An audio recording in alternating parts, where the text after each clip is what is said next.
I chose Blizzard of Oz, which is Ozzy Osbourne. That was his first as a solo artist, with the great Randy Rhoads playing guitar on that. And actually, the whole band was awesome. I chose Tool's Anima. They kind of changed that prog rock thing. The power of Maynard and Danny Carey as a drummer, just the whole band. I mean, I could sit here and pick one member, but they're all awesome. I did pick Korn's first record. But they have plenty of great records as well. And then the big game changer, well, one of the first game changers for me was Van Halen 1. So did I say 4 or 5? And then we have Pantera. Yeah, and then Pantera was the other one. Yeah, another game changer. And that's a Vulgar Display of Power is the Pantera Yes, album. It is. That one's Vulgar. Yep. Awesome. So those are the 5. And you mentioned this a little bit, but how much did those 5 albums influence you as a drummer? Because all 5 of them have incredible drums and there's incredible drummers playing on them. So how much do you think these shaped you as a drummer?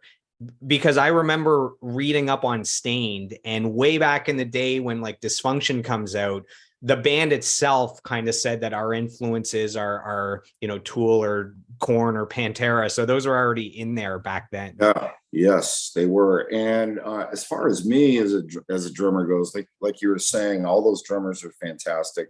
Some of my favorite drummers in the world. I just thought that their approach to what they were playing with, who they were playing with was it was different and creative and groundbreaking. And the way that it related to me when I was coming up with my parts for Stained was as I wanted to stand out in that way too. I didn't want to stomp all over the guitar part, bass part, vocal, whatever. Didn't want to stomp over it, but I wanted to weave something in between those parts that was creative. So I'd be a fool to say that I didn't take some things here and there. I don't want to say steal, because I would borrow them and make them my own, if that makes sense.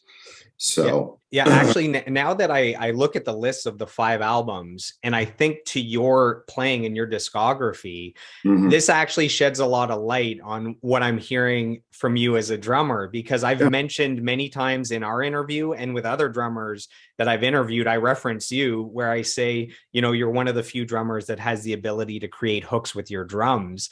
And it's like looking at those 5 albums now, I can see where there's an influence from drummers that didn't just sit back and barely keep time. It's like they are right up front with the other instruments. Sure. And there's always those guys that just lock in that backbone too and just keep it right there solid. Much respect for all that as well too. So it just all depends on the music that you're presented and what you have to work with,